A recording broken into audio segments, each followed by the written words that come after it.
शासन प्रशासन की सबसे बड़ी जिम्मेदारी जन समस्याओं का संवेदनशील, पारदर्शी और समयबद्ध निराकरण सुनिश्चित करना है। मुख्यमंत्री विष्णुदेव साय ने सुशासन तिहार के अंतर्गत बिलासपुर प्रवास के दौरान बिलासपुर, मुंगेली, गौरेला, पेंड्रा, मरवाही, सक्ती एवं सारंगढ़, बिलाईगढ़ जिलों में अधिकारियों की संयुक्त समीक्षा बैठक के दौरान यह बात कही। मुख्यमंत्री साय ने विकास कार्यों की प्रगति, राजस्व मामलों, पेयजल व्यवस्था, स्वास्थ्य सेवाओं तथा आगामी खरीफ सीजन की तैयारियों की विस्तृत समीक्षा की।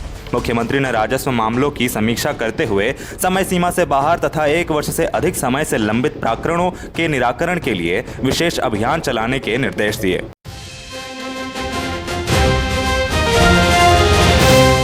छत्तीसगढ़ में त्रिस्तरीय पंचायत और नगरीय निकायों के आम व उपचुनाव के नतीजे घोषित हो रहे हैं। एक चुनाव को हुए मतदान के बाद आज सुबह से शुरू हुई मतगणना में भारतीय जनता पार्टी बीजेपी ने बड़ी जीत दर्ज करते हुए शानदार प्रदर्शन किया है। राज्य की कई महत्वपूर्ण नगर पंचायतों में बीजेपी ने अध्यक्ष पद पर कब्जा जमा लिया है, जबकि कुछ वार्डों में कांग्रेस ने भी वापसी की है। इस चुनाव में कुल 1310 रिक्त पदों के लिए वोट डाले गए थे। राज्य निर्वाचन आयुक्त अजय सिंह के अनुसार नगरीय निकाय में 84% और त्रिस्तरीय पंचायत चुनाव में 78% का बम्पर मतदान हुआ था।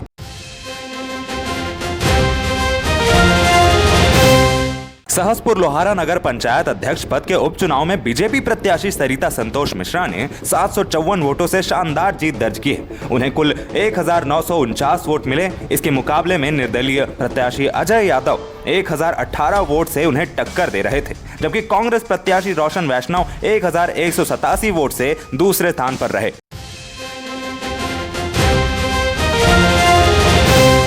जांजगीर चांपा के बमनिनडीह नगर पंचायत में बीजेपी ने एक तरफा दबदबा बनाया है। बीजेपी प्रत्याशी रमेश डनसेना 1972 वोट पाकर बमनिनडीह के प्रथम अध्यक्ष बन गए हैं। उन्होंने कांग्रेस के रामलाल सहारे, जिन्हें 1183 वोट मिले थे, उन्हें कड़ी शिकस्त दी। अध्यक्ष पद के साथ साथ पार्षदों में भी बीजेपी का ही बोलबाला रहा है। यहाँ बीजेपी के 11, कांग्रेस के 3 और 1 निर्दलीय पार्षद ने जीत हासिल की है।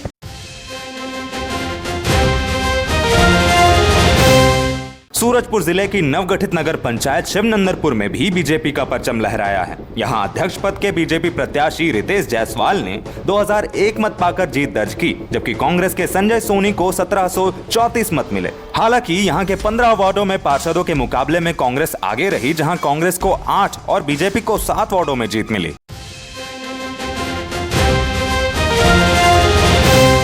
कोरबा जिले के नगर पालिका परिषद दिपका के वार्ड क्रमांक 15 में संपन्न हुए उपचुनाव में भारतीय जनता पार्टी ने ऐतिहासिक एवं प्रचंड विजय दर्ज करते हुए एक बार फिर जनता का विश्वास हासिल किया है। भाजपा के अधिकृत प्रत्याशी ऋषि सिदार ने जनसमर्थ प्राप्त कर अपने निकटतम प्रतिद्वंदी को बड़े मतों के अंतर से पराजित करते हुए पार्षद पद पर शानदार जीत दर्ज की। चुनाव परिणाम घोषित होते ही पूरे वार्ड में भाजपा कार्यकर्ताओं में एवं समर्थकों के बीच उत्साह का माहौल बन गया।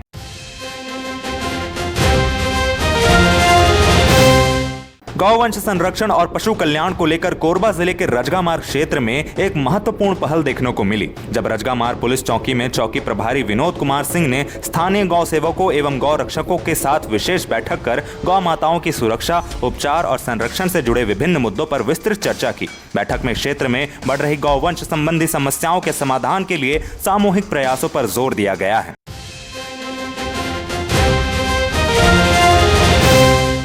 कोरबा वित्तीय वर्ष दूसरे माह मई में कोयला उत्पादन टारगेट से एसईसीएल की मेगा परियोजना गेवरा व कुसमुंडा पीछे रह गई। माह के टारगेट को दिपका एरिया ने 100% हासिल किया है। मेगा परियोजनाओं के कम उत्पादन का असर एसईसीएल के प्रदर्शन पर भी पड़ा है। माह में लक्ष्य के मुकाबले लगभग 3 मिलियन टन कम उत्पादन दर्ज किया गया है। वित्तीय वर्ष में एसईसीएल को 195 मिलियन टन कोयला उत्पादन का टारगेट दिया गया है। सर्वाधिक कोयला उत्पादन कोरबा जिले की खदानों से किया जाना है। वित्तीय वर्ष में कुसमुंडा को 39, गेवरा को 59 व दिपका को 40 मिलियन टन कोयला उत्पादन का लक्ष्य मिला हुआ है।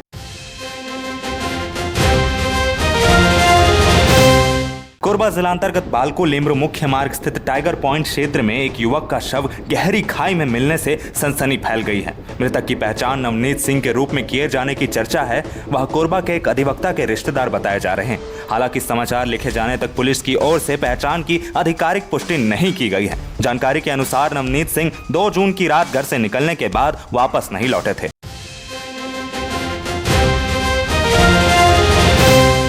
छत्तीसगढ़ के मुंगेली जिले के लोरमी क्षेत्र में एक ही घर के भीतर महिला और पुरुष की लाश मिलने से इलाके में सनसनी फैल गई है। घटना के बाद ग्रामीणों में दहशत का माहौल है। यह पूरा मामला खुड़िया वन क्षेत्र के पटपराहा गांव का है, जहां एक कच्चे मकान के भीतर दोनों शव संदिग्ध परिस्थितियों में पाए गए। शुरुआती जांच में यह मामला प्रेम प्रसंग से जुड़ा बताया जा रहा है। आशंका जताई जा रही है कि दोनों ने किसी कारणवश आत्मघाती कदम उठाया है। हालांकि पुलिस सभी पहलुओं पर जांच कर रही है।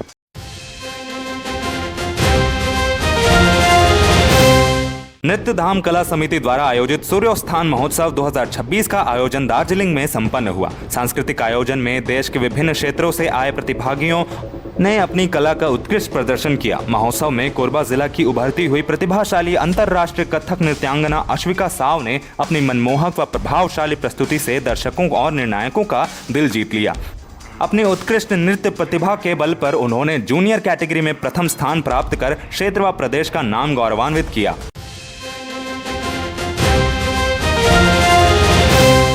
छत्तीसगढ़ माध्यमिक शिक्षा मंडल CGVSE ने वर्ष 2026 की हाई स्कूल एवं हायर सेकेंडरी द्वितीय मुख्य अवसर परीक्षा की समय सारिणी जारी कर दी है। मंडल द्वारा जारी प्रेस विज्ञप्ति के अनुसार 12वीं की परीक्षाएं 8 जुलाई से 22 जुलाई 2026 तक तथा 10वीं की परीक्षाएं 9 जुलाई से 21 जुलाई 2026 तक आयोजित की जाएंगी।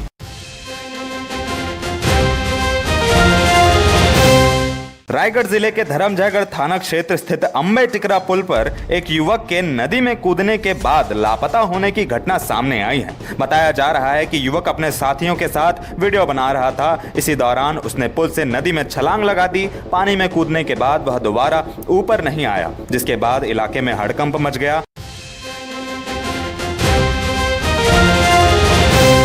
चर्चित डीजल चोरी मामले में कोरबा पुलिस विभाग ने बड़ी कार्रवाई करते हुए 3 पुलिस कर्मियों को निलंबित कर दिया। विभागीय जांच के दौरान प्रथम दृष्टया लापरवाही एवं संदिग्ध भूमिका सामने आने के बाद यह कार्रवाई की गई है।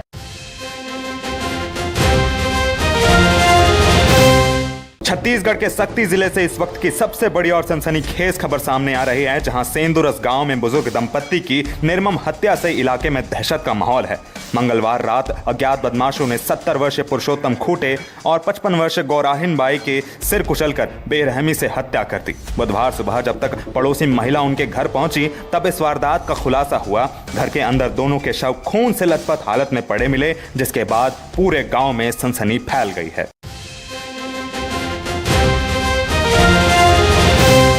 कोरिया जिले के नागपुर चौकी क्षेत्र के ग्राम सोनवर्षा में एक सनसनीखेज हत्या का मामला सामने आया है। बीती रात घर में सो रही महिला की उसके पति ने ही टांगी मारकर हत्या कर दी।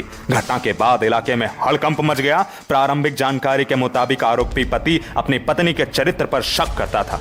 इसी बात को लेकर दोनों के बीच विवाद भी चल रहा था। बताया जा रहा है कि देर रात गुस्से में आकर पति ने सो रही पत्नी पर टांगी से हमला कर दिया, जिससे उसकी मौके पर ही मौत हो गई।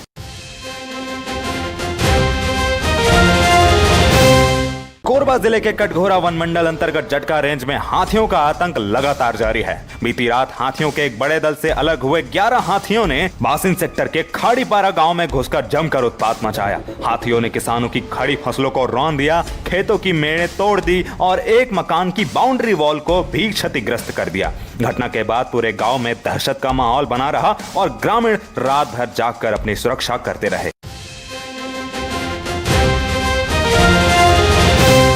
छत्तीसगढ़ के धमतरी जिले में एक सनसनीखेज मामला सामने आया है। बोराई थाना क्षेत्र के आमानारा गांव में खेत के बीच बनी एक संदिग्ध कब्र से लापता महिला का शव बरामद किया गया। शव की पहचान बिंदा बाई के रूप में हुई, जो पिछले कई दिनों से लापता थी। घटना के सामने आने के बाद इलाके में हड़कंप मच गया है, जबकि पुलिस मामले की गहन जांच में जुट गई है।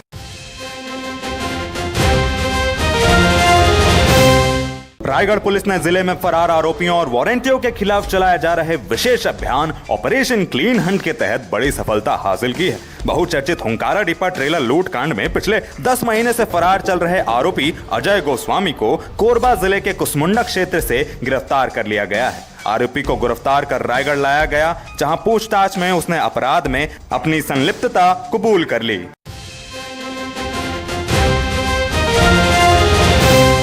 छत्तीसगढ़ में एक बार फिर मौसम करवट लेने जा रहा है। मौसम विभाग ने प्रदेश के कई जिलों में हल्की से मध्यम बारिश, गरज चमक, वज्रपात और तेज हवाएं चलने की चेतावनी जारी की है। रायपुर मौसम विज्ञान केंद्र के अनुसार आज से प्रदेश भर में मेघ गर्जन और बारिश की गतिविधियों में बढ़ोतरी होगी।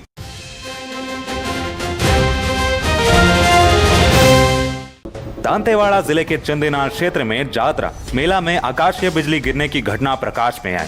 12 ग्रामीण बिजली की चपेट में आ गए। इनमें एक महिला की मौत हो गई, जबकि 11 लोग घायल हैं। सभी घायलों का इलाज जिला अस्पताल में चल रहा है। यह मामला सिटी कोतवाली थाना क्षेत्र का है। वहीं छत्तीसगढ़ में अगले 5 दिन अंधड़ बारिश का अलर्ट है। मौसम विभाग के मुताबिक इस दौरान प्रदेश के अलग अलग इलाकों में गरज चमक और तेज हवाओं के साथ बारिश होने की संभावना भी है। वंदे छत्तीसगढ़ मीडिया में खबरों का सिलसिला लगातार जारी है और अपने आप को अपडेट रखने के लिए देखते रहिए तड़फड़ 36 और मुझे दीजिए इजाजत। नमस्कार।